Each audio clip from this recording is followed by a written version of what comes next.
Game of Thrones. The Battle of Castle Black, Part 1. The Gathering Storm. Snow drifted endlessly down the face of the wall, a blinding white curtain that muted sound and blurred sight. Beneath that sheer cliff of ice, Castle Black huddled like a cluster of black stones at the foot of a glacier. It was small, almost pitifully so, a scattering of timber and stone buildings dwarfed by the frozen immensity looming above them. The brothers of the Night's Watch moved like ants in the yard, wrapped in furs and black wool, faces pale and anxious. They were less than 100 men, ragged after months of hardship, yet they stood between the realm and the storm of wildlings marching south. Jon Snow felt the cold creep under his cloak as he stood on the wall, looking north across the haunted forest. The horizon there was a shifting gray mass.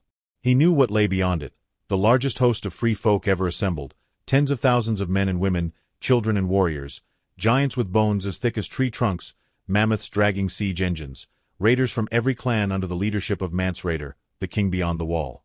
Jon had lived among them. He had seen their faces, shared their fires.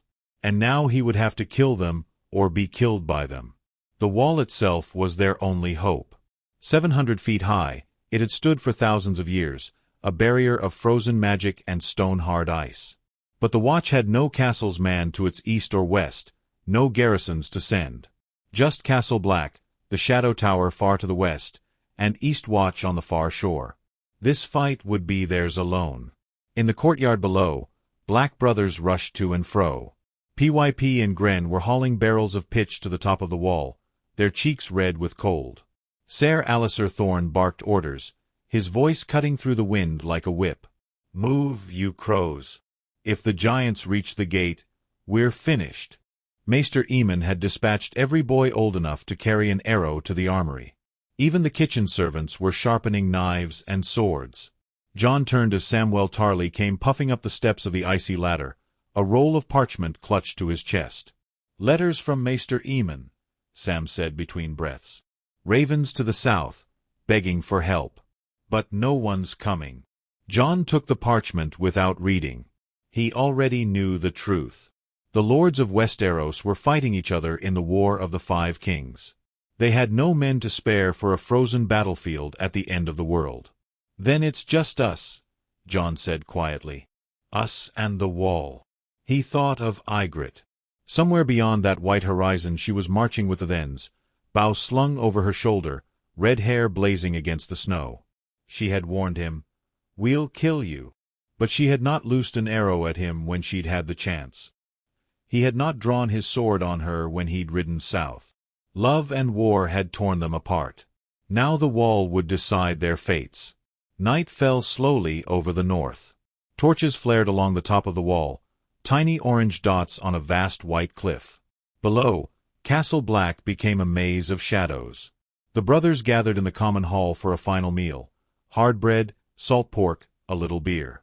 It tasted like ashes. The younger recruits tried to joke, but their laughter rang hollow.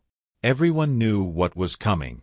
When the horns sounded at dawn, one long blast, the sound rolled across the frozen world like thunder. Men scrambled to their posts.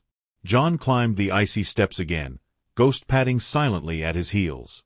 From the top he saw movement in the trees, a vast black tide pouring out of the forest, spilling into the open ground before the wall. Wildlings in furs and mail, painted faces and horned helmets, women with spears, boys with slings.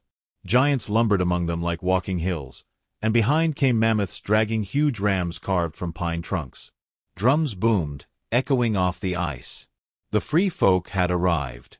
Ser Alliser stood stiff as a spear beside Jon, his eyes narrow. "7 hells," he muttered. "There's more of them than I thought." "There's always been more of them," Jon said. "That's why we built the wall." He could see the signal fires of the raiders who'd already slipped south, Tormund Giantsbane and Ygritte among them. They would attack Castle Black from the rear while the giants smashed at the gate. The Watch would be caught between hammer and anvil. Jon's breath came out in white plumes. "We hold the wall," he said aloud, as if saying it would make it true. "Whatever comes, we hold." Below, the yard seethed with last-minute preparations. Bowstrings were waxed, scorpions loaded, barrels of stones and ice lined up. Gren and PYP climbed up carrying bundles of arrows. Sam struggled with a crossbow twice his size. Even old Donal Noy, the smith with one arm, stood by the gate with a hammer in his good hand. They were fewer than 100 against 100,000. But they had the wall, and they had each other. Night settled again, a black velvet sky studded with frozen stars. The wildlings' campfires burned like a galaxy below. The brothers of the Night's Watch waited, their breaths misting, their fingers stiff on bowstrings and sword hilts. In that stillness John felt the weight of history pressing down, the old vows, the long line of men who had stood here before him. He thought of his father, of Rob, of the Starks buried under the snows of Winterfell. He thought of Ygritte's kiss and the taste of ashes. Tomorrow there would be blood on the ice. And then the horns blew again, 2 short blasts. From the south came the second attack. The fight for Castle Black had begun. Part 2. The First Assault. The night came alive with the howl of horns and the drumbeat of war. From the north, under the shimmering ghost light of the wall, the army of free folk advanced in waves. From the south, through the black timber of the haunted forest, came the raiding party led by Styr the Magnar of Then, Tormund Giantsbane, and Ygritte. Castle Black, with its meager garrison, had become a fortress besieged on both sides. On the wall, Jon Snow knelt behind a crenel of ice, drawing an arrow to his cheek. All along the parapet his brothers did the same, the strings of 100 bows taut as harp strings. "Loose!" cried Ser Alliser Thorne. A cloud of black-feathered shafts hissed down into the host below, vanishing into the fur and leather sea. Screams rose as men fell. But for every free folk struck, 10 more pressed forward. The giants came then, their great shadows thrown across the snow by the burning pitch hurled down from the wall. They were monstrous in size, with tangled beards crusted with frost, wielding tree trunks for clubs. Mammoths lumbered beside them, harnessed to a ram built of an entire pine tree sheathed in iron. The giants bellowed and the ground trembled under their feet. Even the bravest black brothers swallowed hard at the sight. Jon loosed arrow after arrow, his fingers numb from cold. He saw one giant topple, a feathered shaft in its eye, but the others trudged on, roaring. Below, Donal Noy waited by the inner gate, hammer ready. "Hold them as long as you can," he muttered to Gren, who stood at his side. "We can't let that gate fall." Meanwhile, on the southern side of Castle Black, the wooden palisade splintered under a rain of arrows. Ygritte crouched behind a fallen log, bow in hand, her red hair blazing in the torchlight. She could see the tower of Castle Black silhouetted against the wall's pale glow. "He's up there," she whispered, though no one heard. She nocked an arrow and fired, another, each one finding a mark. The then surged forward, axes and shields raised. Tormund roared like a bear, swinging his huge sword. The defenders on the south side were few and frightened. Inside Castle Black, chaos spread. Boys barely out of training were thrusting spears through windows, servants carrying stones to the parapets, Sam loading and reloading his heavy crossbow with trembling hands. "Steady!" PYP called from above. "Steady, brothers!" But his voice was high, on the edge of panic. On the wall, Jon saw the mammoths reach the outer gate. The giants had set their ram and were swinging it in unison, each blow sending shudders through the ice. Chips flew. The great timbers groaned. "Oil!" Ser Alliser shouted. "Pour it now!" Barrels of pitch were tipped over, spilling black fire down onto the besiegers. Mammoths screamed as flames licked their fur. One bolted, dragging its handlers into the darkness. Another collapsed, burning. But the giants kept coming. Ser Alliser turned to Jon, his face pale but fierce. "You're in command up here," he said. "I'm going down to hold the yard." And before Jon could protest, Thorne was gone, clattering down the icy stairs, sword drawn. The weight of command fell on Jon's shoulders like a stone cloak. Below, Donal Noy barred the inner gate with a single arm, hammer raised. "Gren!" he called. "With me." Gren's face was white but resolute. He and a handful of brothers stepped forward. "The gate must hold," Noy said. "Recite the oath." And as the giants hammered at the door, the brothers of the Night's Watch spoke the words they had learned as boys. I am the sword in the darkness, the watcher on the walls. On the southern side, the thens burst through a side door, hacking at defenders. PYP screamed a warning as a huge wildling crashed into the mess hall. Sam fired his crossbow point blank, the bolt taking the man in the chest. Reload, Sam whispered to himself, fumbling with trembling fingers. Reload. Ygritte moved like a shadow among the chaos, her arrows finding black brothers one after another. She saw Sam, saw PYP. She drew, loosed, PYP fell, a feathered shaft in his throat. She kept moving. She was looking for him. For Jon. On the wall, Jon directed the scorpions, giant crossbows, to fire at the giants. One bolt struck home, impaling a mammoth through the neck. It screamed and toppled, crushing two of its handlers. Another bolt. Jon shouted, "Bring it down." But they were running out of bolts, out of arrows, out of time. Then came the great cracking sound, the inner gate splintering under the giant's ram. Donal Noy shouted once, a word lost in the din, and hurled himself into the breach with Gren at his side. The tunnel was narrow, only one giant could enter at a time. Noy and Gren fought like men possessed, hammers and spears flashing in the dark. Behind them, the brothers recited the oath again, voices trembling but strong. Night gathers, and now my watch begins. The wall shook as if a mountain were groaning. Snow drifted down from above.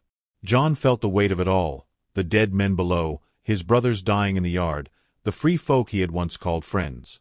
"Hold," he whispered to himself. "Hold." Below, in the yard, Ser Alisar Thorn clashed with Tormund Giantsbane, sword ringing against axe. "Crow!" Tormund bellowed. "Come on then." Thorn lunged, parried, fell back, bleeding. Tormund swung again, his blade carving splinters from the gatepost. "This is for Mance Rayder," he roared.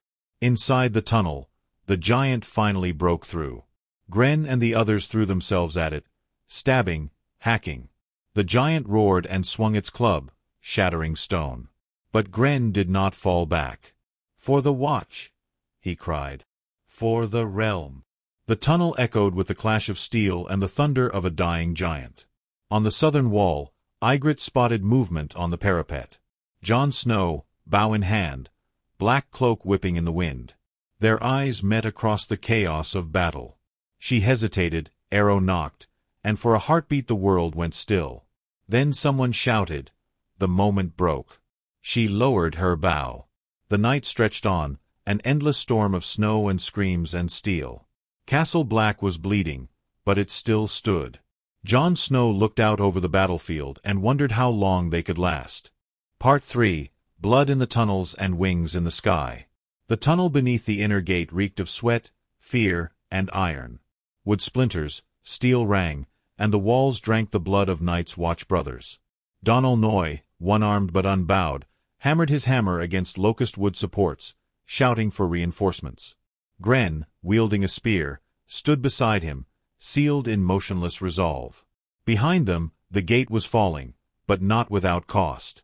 Twisted steel, broken arrows, the dead bodies of giants crushed in the mud, all were testament to how near the Watch had come to destruction. The giants pushed, their weight pressing the gate down, splintering boards, forcing gaps. Every second the Watch held meant fewer free folk inside. Maester Aemon's voice, hoarse, echoed in the courtyard, carrying the blessing in old tongues. On the wall, Jon Snow felt the tremors reach him. Each rumble of the tunnel, each crack of timber was like the throb of a dying heart. On the courtyard floor, arrows flew still from the wall above. Black brothers loading, aiming, loosing shafts tipped with dragonglass. Ygritte crouched among the chaos below, her breath ragged, eyes burning. She saw Jon far above, silhouette framed against the wall. Her bow twanged, an arrow flew toward him. For a moment she thought she saw him flinch. But something within pulled her back, a cry, a shout. The arrow found a Bolton soldier instead. Beyond the gate, the mammoths had broken through the front line. Crashing through the outer gate, one lumbered in, its tusks sheathed in iron. Men fell under its bulk, shields collapsed beneath its feet. Others fled before its great bulk. Jon saw one breastplate flash as the beast advanced, a young recruit, pale with fear. The mammoth swung, the man screamed. Jon shouted in rage and fear, charging through the melee, ducking under fallen bodies, lunging for the mammoth's leg. He drove Longclaw upward, seeking hide between hide. But the beast deflected it with its trunk, tossing Jon aside like litter.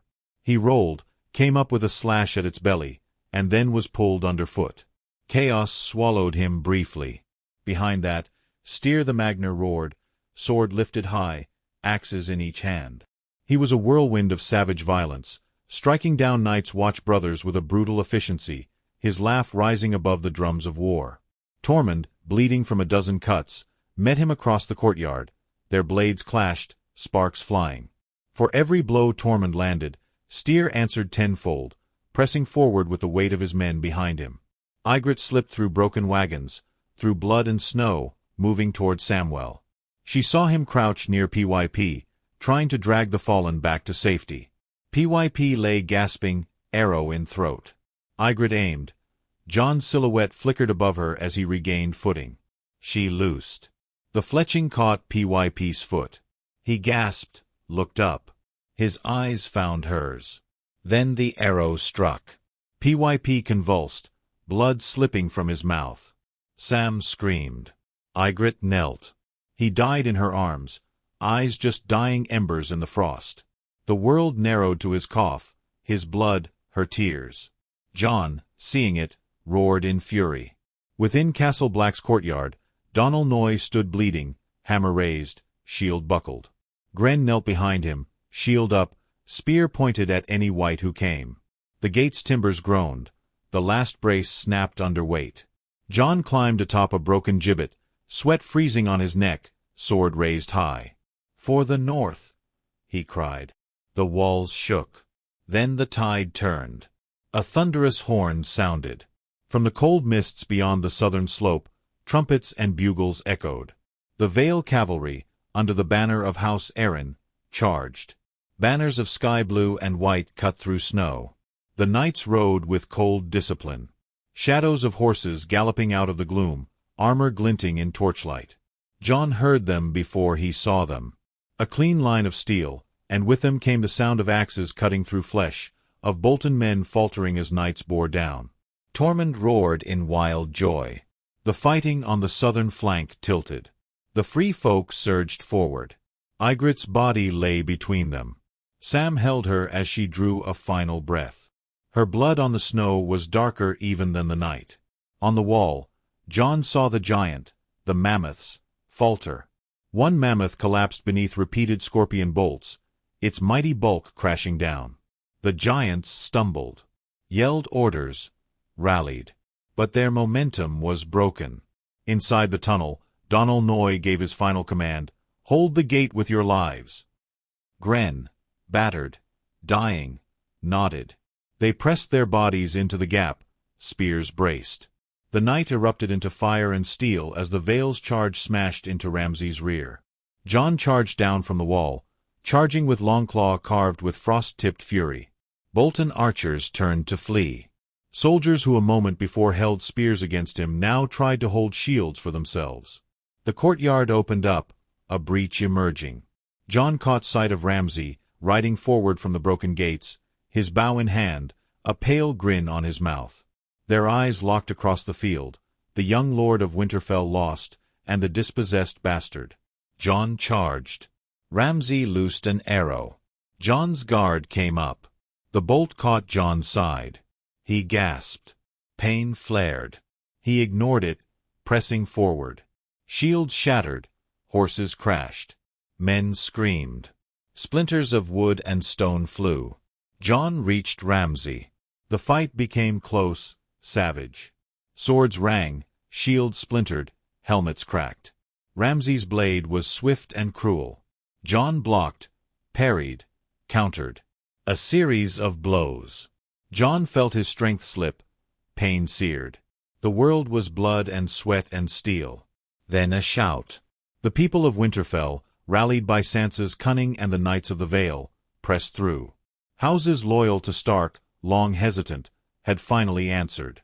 Flees, Umber, even Mormont, Men came pouring in from every side. John, bleeding, battered, but unbroken, forced Ramsay back. He kicked at him, struck at his sword arm. Ramsay raised his bow, tried to fire. John knocked it aside, closed the distance. And then, John struck him down. Part 4. Dawn over the wall. Silence after the battle did not arrive suddenly. It crept in like frost at dawn. Only moments ago the courtyard had roared with screams, steel, and splintering wood. Now there were only scattered groans, the clatter of dropped weapons, and the whistling of the wind slipping through broken gates. Jon Snow stood leaning on his sword, breath coming in clouds. All around him the ground was strewn with bodies. Black cloaks of the Night's Watch mingled with the furs of the wildlings. Snow, earth, and blood had fused into a single carpet. His hand trembled, pain throbbed in his side from an arrow wound, but he barely noticed. Before him, in the center of the yard, lay the shattered remnants of the assault. On every face there was not rage but bewilderment, as if none of them could quite understand how it had all ended so swiftly.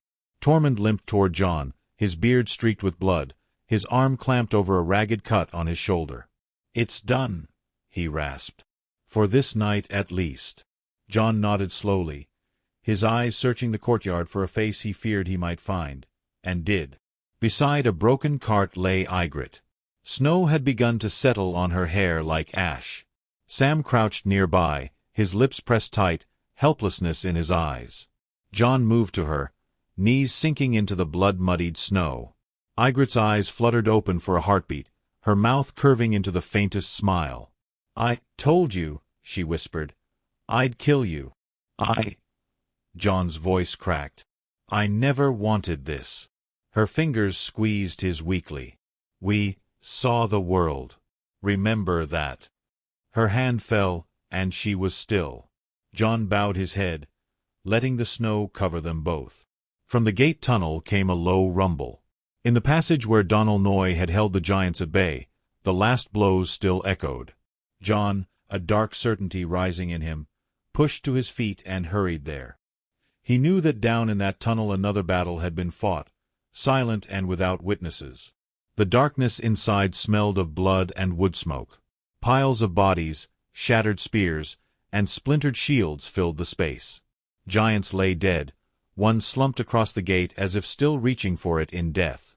Among the Night's Watch lay Donal Noye's body, pinned beneath wreckage. Gren sat propped nearby, his head bowed, his face strangely serene. They had held the line, sealing the tunnel with their lives. Jon stood among them, wordless. The stones seemed to have absorbed their voices, echoing in his chest. He laid a hand on Donal's shoulder in farewell and went back out into the pale morning light. When the first rays of dawn touched the wall, the battle was over. What remained of the wildling host was retreating into the forest. The surviving mammoths and giants dragged the wounded away. Arrows bristled from the snow like black feathers. Both sides had lost too much to keep fighting. Sam, pale-faced, approached Jon. "We held," he said. "Yes," Jon answered softly. "But I don't know how many of us are left." "Gren. PYP. Donal," Sam murmured, eyes down. Jon only nodded. Words felt hollow. Tormund sat slumped near the ruined gate, watching Jon almost with respect. "We didn't come to kill you," he said. "We came to pass. You know that." "I know," Jon replied. "But I also know my duty." "Then do what you have to," Tormund growled. "Or this war never ends." Jon held his gaze. There was exhaustion there, and something like understanding. He knew the real threat was still ahead, not wildlings, not giants, but colder things beyond the wall. After the battle Jon walked among the rows of bodies. Black cloaks and wildling furs lay side by side, no longer enemies, just the dead. He gave the order to bury them together, without distinction. Men stared at him in surprise but obeyed. Up on the wall the brothers were already raising new ballistae, repairing hoists, shoring up the gates. Every movement was heavy, not just from fatigue but from the weight of knowing this had only been the eve of something greater. That night the Night's Watch had lost much, but they had gained something more, a chance. Sam came to Jon late in the evening. "You need to rest," he said. "I can't," Jon replied. "I have to think about what comes next." "You did what you could," Sam said quietly. "Otherwise we'd all be dead." Jon gave a bitter half-smile. Was this victory worth what we lost? Sam lowered his eyes. There was no answer. At dawn Jon climbed to the top of the wall. Snow crunched underfoot. The wind tore at his hair, stinging his face. From up here he could see far, to the horizon where white mountains faded into blue forests. Out there, beyond that emptiness, wandered the threat that would soon come. He leaned against the ice, eyes fixed on the sunrise. His fingers tightened on Longclaw, not just a weapon now but a symbol. In his mind he spoke to those he had lost, Pyp, Gren, Donal, Ygritte.